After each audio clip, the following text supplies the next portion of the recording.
ચોમાસાની શરૂઆતમાં જ ભૂવા પડવાનું શરૂ થઈ ચૂક્યું છે। પાટનગરના રસ્તાઓ પર ભૂવા પડવાનું યથાવત જોવા મળી રહ્યું છે।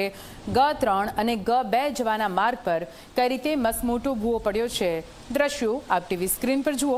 ભૂવો પડતા પ્રશાસને બેરિકેડ મૂકીને હાલ તો સંતોષ માની લીધો છે। પહેલા જ વરસાદે ખાડા રાજ થતા લોકોમાં પણ આક્રોશ સામે આવ્યો છે।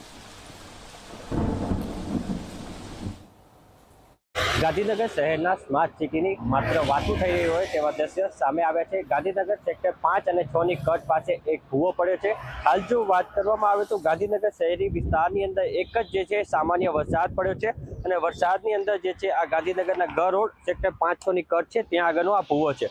આ ભૂવો એટલો મોટો છે કે રોડની બંને સાઈડ જે છે મોટો ખાડો પડી ચૂક્યો છે। હાલ મહાનગરપાલિકા દ્વારા આ વિસ્તારને કોર્ડન કરી લેવામાં આવ્યો છે। ખાસ જો વાત કરવામાં આવે તો આ ભૂવાની જે છે તે રોડની નીચે પણ જે છે તે જોવા મળી રહ્યો છે। તંત્ર દ્વારા જે છે સ્માર્ટ સિટીની વાતો કરવામાં આવે છે, પરંતુ ગાંધીનગર મહાનગરપાલિકાની વાસ્તવિકતા અહીં આગળ ખુલ્લી પડી છે।